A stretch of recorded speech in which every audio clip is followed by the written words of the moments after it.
생기면 반반 나눠 갖자. 손해를 보더라도 반반 손해를 보자. 그렇죠. 이렇게 공동 투자하는 개념으로 정부가 해주겠다는 거예요. 대출 규모 자체는 절반으로 줄어드는 거잖아요. 정부가 돈을 얻는 방법은 국가에 있는 국민들의 세금을 걷어가지고 돈을 마련하거나 정부가 빚을 내가지고 돈을 마련하겠죠. 근데 세금을 확대해야 되는데 지금 경기 너무 안 좋고 세금 그렇죠. 조세 저항도 엄청나겠죠. 결국 빚을 낼 수밖에 없어요. 그러면 빚을 내는 주체만 바뀌었을 뿐이지 전체적인 빚은 늘어나는 구조로 간다. 수요를 만들어서라도 이 시장에 참여하게끔 유도하는 거예요. 구조적으로 지금 말하는 가격을 받쳐줄 수 있는 정도의 수요와 돈이 없다.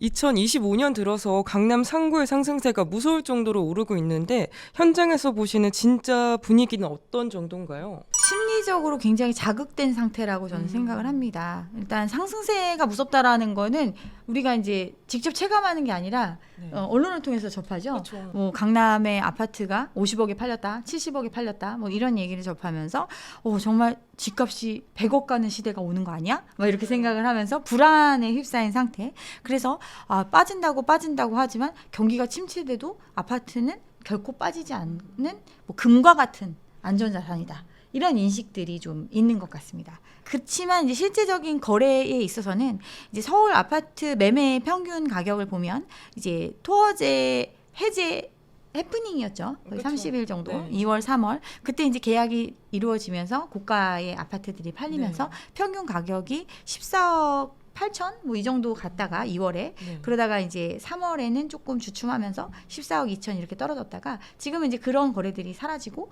이제 11억대 정도 평균 가격이 점차 지금 내려오고 있는 이런 상태로 가고 있거든요. 그러니까 실제적으로 체결되는 어떤 평균적인 거래가 자체는 좀 떨어지고 있는 추세 이렇게 보시면 될 것 같습니다. 또 강남 평당 3억 시대 간다는 이야기가 많은데요.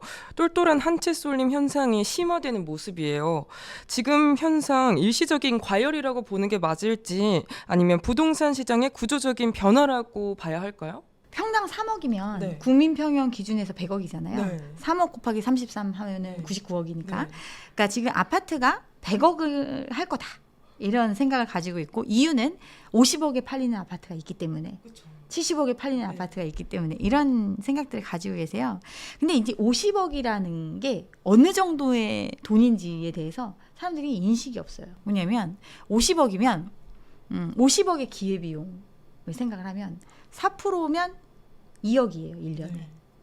1년에 2억이면 세금 제외하고 연봉 3억 5천 정도 돼야 2억을 쓸 수 있는 거거든요.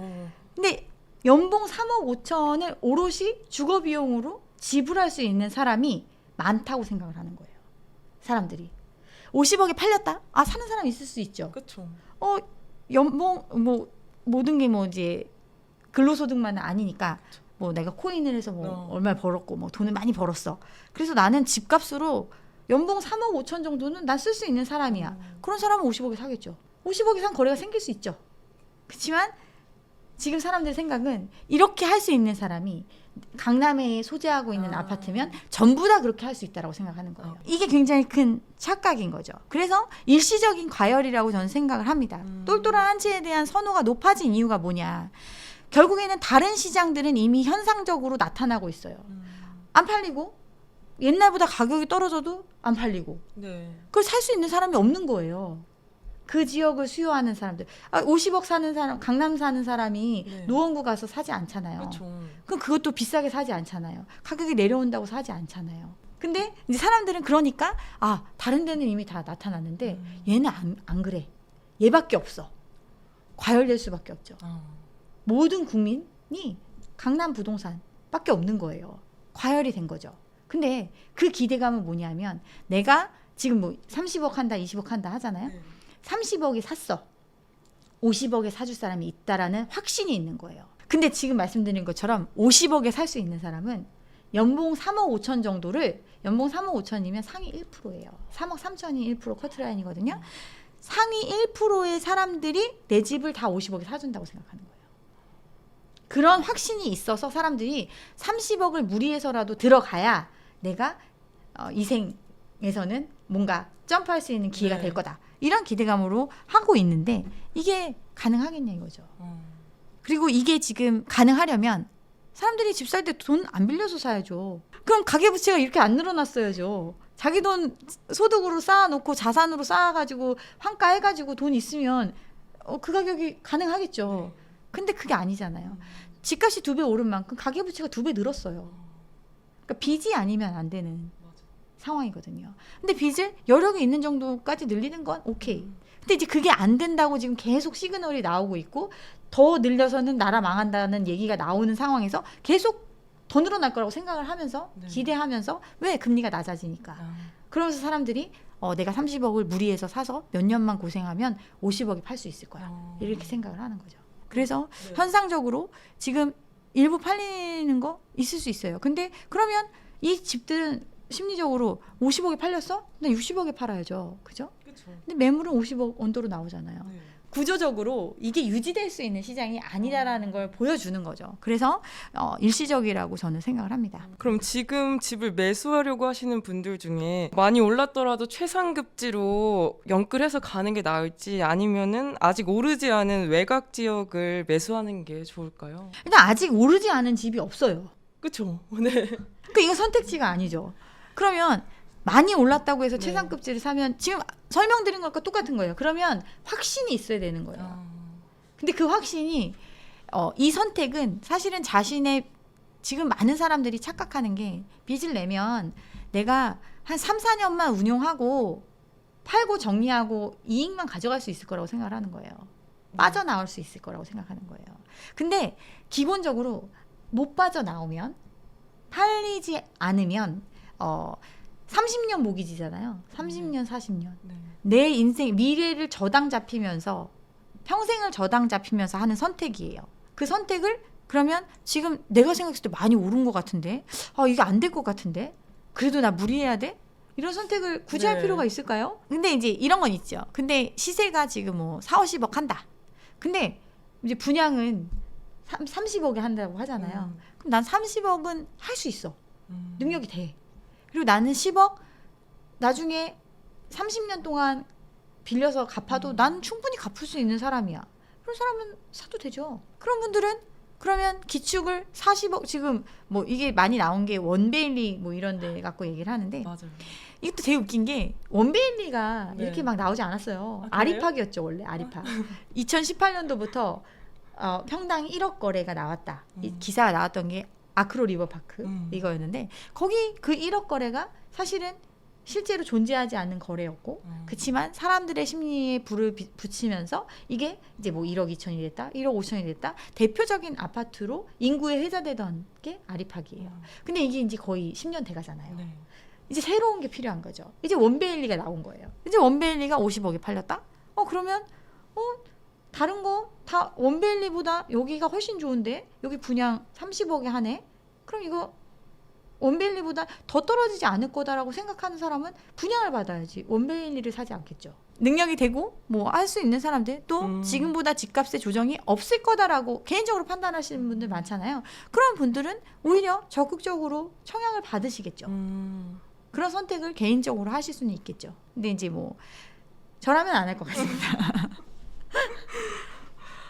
강남 불패시나 진짜 계속 듣고 있는데 최근 운영하시는 채널에서 인상 깊은 내용이 있었어요.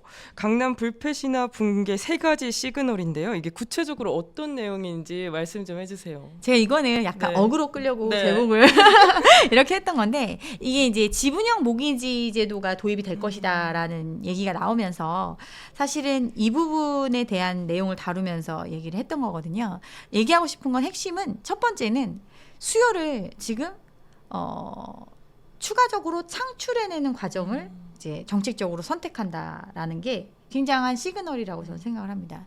기본적으로 시장을 정상적인 상황에서 수요를 창출해내기에는 이미 모든 사람들이 들어와 있는 시장이다 보니까 이제 이거보다 능력이 안 되지만 시장에 참여할 수 있게 해주려면 뭘 해줘야 되겠어요? 대출을 해줘야 되는데 대출을 이 사람한테 해줬다가는 감당이 안 되는 거예요. 그리고 이 사람이 감당할 수 있는 만큼 빌려주면 지금 말하는 가격을 유지할 수가 없는 거예요. 그래서 그러면 정부가 같이 투자해주겠다. 우리 이럴 수 있잖아요. 돈이 이제 사회자님이 5억이 있어. 네. 내가 5억이 있어. 우리 10억짜리 사고 싶어. 네. 근데 5억만 갖고 못 사니까 우리 둘이 그럼 10억짜리 네. 사자. 그리고 이익이 생기면 반반 나눠 갖자. 손해를 보더라도 각 반반 손해를 보자. 그렇죠. 이렇게 공동 투자하는 개념으로 정부가 해주겠다는 거예요. 그러면 개인 입장에서는 내가 5억만 마련하면 되니까 5억을 마련하는데 거기서 대출을 쓸 수도 있겠죠. 그리고 자기가 모아놓던 돈을 넣을 수도 있겠지만 대출 규모 자체는 절반으로 줄어드는 거잖아요. 그럼 누가 절반을 돼요? 상대방이 되겠죠. 네. 근데 그게 정부가 되는 거죠. 그리고 이 정부는 같이 네가 사고 싶으면 너가 다 해도 돼. 돈만 지불해주면 난 언제든 너한테 지분을 넘길게. 이런 마음을 가지고 들어와 주겠다는 거예요. 이게 지분형 모기지인데 이거 문제는 그럼 정부는 무슨 돈으로 사줄까요? 정부도 돈을 만들어서 넣어야겠죠. 네. 그럼 정부가 돈을 만들어서 내는 방법은 두 가지가 있겠죠. 정부가 돈을 얻는 방법은 국가에 있는 국민들의 세금을 걷어가지고 돈을 마련하거나 네. 아니면 정부가 빚을 내가지고 돈을 마련하겠죠. 근데 세금을 확대해야 되는데 지금 경기 너무 안 좋고 세금 그렇죠. 조세 저항도 엄청 나겠죠. 지금 우리나라 세금 안 내는 사람이 한 60% 되잖아요. 사실은 그들한테만 걷어도 조금 네. 이제 형평성에 맞는 나라가 될 텐데 뭐 그런 구조로 가기에는 단기적으로는 불가능하니까. 근데 이걸 하려면 당장 돈이 필요하니까 결국 빚을 낼 수밖에 없어요. 그러면 빚을 내는 주체만 바뀌었을 뿐이지 전체적인 빚은 늘어나는 구조로 간다. 근데 이렇게까지 하는 이유는 수요를 만들어서라도 이 시장에 참여하게끔 유도하는 거예요. 이 얘기는 그만큼 구조적으로 이 지금 말하는 가격을 받쳐줄 수 있는 정도의 수요와 돈이 없다. 이걸 보여준다라는 거죠. 그래서 이제 강남 불패 신화 붕괴라고 제가 어그로성 제목을 달면서 이제 이런 내용을 소개를 했었습니다. 그러면 지금 각 포지션별로 약간 무주택자분, 뭐 1주택자, 다주택자분 어떻게 대응하면은 가장 베스트 커리큘럼이 될까요? 일단 다주택자 같은 경우는 기회죠. 지금 뭐 그동안 팔려고 몇 년 동안 내놔도 안 팔렸던 물건들을 누군가 막 앞다투어 사주겠다고 하는 어떤 불안 심리가 작용되고 있으니까 어떻게 보면 이 다주택인 사람들은 그리고 대부분 기존 기성세대들이 많잖아요. 그런 사람들은 이제 돈이 필요한 노동을 통해서 벌 수 있는 나이가 지나가고 있으니까 사실은 이제 어떤 이익을 실현해야 되는 시점, 네. 익절할 시점이 온 거죠. 그런 사람들한테는 좋은 기회가 되겠죠. 그렇죠? 네. 그리고 이제 1주택자 같은 경우는 주택이라는 게 근데 투자의 개념만 있는 게 아니에요. 결국은 내가 이 집을 사용하기 위해서라도 집을 가져야 되는 거잖아요. 그렇죠. 그러면 이 사람들은 내가 이 집이 나한테 내 목을 졸라오지 않는 이상에는 유지할 수 있으면 유지하는 전략. 근데 그게 아니라면 정리해서 살아야 되니까 사람은 이런 선택을 할 수 있는 거죠. 준비된 무주택자 같은 경우는 엄청난 기회의 시장이 오겠죠. 나 돈도 있고 뭐 분양받을 수 있는 능력되는 사람도 별로 없고 네. 뭐 아니면 급한 사람들 빚내서 무리했던 사람들 가격 떨궈서라도 환가해야 되는 사람들 이런 물건들이 나오는데 기회를 잡을 수가 있겠죠. 이런 어떤 상황에 맞춰서 판단하시면 될 것 같습니다. 약간 포트폴리오 조정 같은 거 할 때도 어떻게 하면은 좀 현실적이고 좀 더 이윤을 많이 가져가면서 할 수 있을까요? 그러니까 지금 근데 뭐 포트폴리오 조정이라는 게 자시고 할 게 없는 게 네. 부자들은 조금 포트폴리오가 네. 조정 이렇게 되어 있지만 네. 대부분의 집들은 집밖에 없어요. 그렇죠. 그렇잖아요. 집 하나밖에 없는데 포트폴리오 조정이라는 건 집을 팔거나 그죠? 네. 아니면 집을 가지고 가거나 둘 중에 하나잖아요. 그런데 현실적으로. 네. 네, 그래서 근데 그 집이 뭐 예를 들어서 익절할 수 있는 구간이다. 나는 뭐 내가 샀던 것보다 또 내가 그동안 들어갔던 비용을 네. 다 공제하고더라도 일정 부분을 현실화할 수 있는 시점에 있다. 이런 사람들은 지금 기회니까 사람들이 불안해하면서 살려고 하는 네. 시장 또 당장 대출은 뭐 아직까지는 막혀 있는 상태가 아니니까 이런 상황에서 누군가 무리해서 들어와 준다면 땡큐인 거죠. 그렇죠? 근데 이제 그렇지 않은 분들, 근데 마치 이 집값은 계속 유지가 될 거다라고 생각하고 결코 떨어지지 않을 거니까 나는 더 큰 이익을 볼 수 있어라고 기대를 해서 하는 사람들은 사실은 이제 언제 이게 지금 이제 본인이 생각하는 것처럼 뭐 3년만 버티면 5년만 버티면 네. 이런 상황에 대해서 조금은 이제 냉정하게 생각을 해야 된다고 저는 생각합니다. 지금 계속 집값이 고공행진하고 있으니까 계속 쭉쭉 오르지 않을까? 그래서 지금 딱 들어가서 지금 딱 나도 이 사이클을 타서 나도 돈 많이 벌 수 있지 않을까? 이런 생각이 들기도 하거든요. 그러니까 제가 네. 굉장히 그걸 많이 지적을 하는 게 네. 많은 분들이 이제 아파트에 대해서 주식처럼 설명을 해요. 맞아요. 표준화되어 있고 네. 매매가 용이하고 네. 우리가 또 살아본 공간이다 보니까 잘한다고 생각을 해요. 그렇기 때문에 내가 사면 바로 팔리고 사면 바로 팔리고 이게 가능하다고 생각해요. 근데 이 시장은 제가 많이 말씀을 드렸던 것처럼 전체 물량 중에 1년에 3%만 거래되는 시장이에요. 그럼 그 안에서 내가 지금 말한 것처럼 치고 빠지고 이게 가능할 것인가? 현실적으로 그러기에는 굉장히 리스크가 있는 거다. 그러면 내가 빠지지 못했을 때 유지할 수 있는지에 대해서 조금은 냉정하게 생각을 해야 된다는 거죠. 내가 100 중에 3이 안 될 수 있잖아요. 네. 그러면 나머지 이제 97의 상황이 됐을 때 그럼 나는 이걸 유지할 수 있는가? 그럼 나는 얼마만큼 유지할 수 있는가? 이런 고민이 필요하다는 거죠. 주식처럼 쉽게 생각했다가는 큰 거 다치겠네요. 그러니까 많이들 네. 얘기하는 게 내가 부동산 투자해서 얼마 벌었다 하는 사람들은 부동산을 처분해야 버는 거예요. 그러니까 지금 많은 사람이 착각이 내가 사고 난 다음에 얼마 올랐어. 그러니까 나 부자야. 이렇게 생각하거든요. 맞아요. 아무도 아직 실현하지 않은 거예요. 근데 주변에 돈 벌었다. 이런 사람들 보면 실제로 사고 팔아서 현실화한 거예요. 이익 실현한 거예요. 네. 그래야 돈이죠. 네. 주식도 마찬가지잖아요. 코인도 마찬가지고. 네. 막 어느 날 뭐 얼마까지 몇 배, 100배 올라갔다가 네. 어느 날 휴지 조각 되잖아요. 네. 팔지 않으면 그 이익은 진짜 이익이 아닌 거예요. 근데 사람들이 약간은 막연히 나는 지금 내가 샀던 것보다는 올랐으니까 네. 내가 지금 힘들어도 나는 이걸 유지하면 나중에 이거 처분해서 뭐 이것도 하고 저것도 하고 뭐 이렇게 할 거다 이런 계획들을 가지고 계신데 점점 그게 어려워지는 시장이 될 것이다. 이유는 사줄 사람이 누군가를 생각해 보면 돼요. 누가 집을 가지고 있고 누가 집을 사려고 하는가? 네. 누가 집을 사려고 하는가? 집이 필요한 사람들이 사려고 하겠죠. 젊은 사람들. 네. 그게 미래 수요. 그게 영끌이에요. 이 부동산은 다른 시장하고 좀 차이가 있는 게 워낙 금액이 크잖아요. 그렇기 때문에 자본 축적의 시간이 반드시 필요한 거예요. 내가 종잣돈, 시드머니가 일정 부분이 되고 나머지를 레버리지를 통해서 집을 사는 건데 미래 수요가 한참이던 영끌이 한참이던 시기에는 이건 안 만들어 놓고 대부분 이제 빚으로 땡겨서 네. 산 거예요. 그렇게 해서 그 전에 갖고 있었던 사람들 물건을 사준 거죠. 그러면 이제 이 물건을 누가 사줄 거냐? 그러면 이걸 판 사람이 사줄까요? 아니. 영끌한 사람들한테 이걸 판 사람은 예전에 3억에 샀던 집을 네. 6억에 팔았어요. 근데 그 사람도 이 3억의 집을 살 때 빚을 졌어요. 네. 그런 사람들이 어제 지금 뭐 연령대별로 구분을 해보면 여전히 대출이 남아 있거든요. 3억의 집을 사는데 필요했던 대출을 받아서 평생을 일해서 갚아 나갔는데도 빚이 남아 있는 상태인데 이 빚을 청산할 수 있는 기회를 맞이한 거죠. 팔면서. 그렇게 된 사람이 그러면 영끌이 산 집을 그 가격 주고 살까요? 그러면 또 새로 들어오는 사람들이 사줘야 되는 거예요. 뭐 많이들 얘기하는 게 뭐 중국인이 다 사간다 뭐 이러는데 우리나라 모든 시장이 개방이 돼가지고 막 외국인 노동자들 다 받고 그들이 막 돈을 엄청나게 잘 벌어가지고 내가 산 것보다 더 비싸게 사주는 시장 온다면 올라가겠죠. 아니면 우리나라에 애가 엄청 많이 태어나가지고 또는 그 애들을 위해서 부모가 다 뒷받침해 줄 수 있을 만큼 부를 쌓아놨던가 그러면 사주겠죠.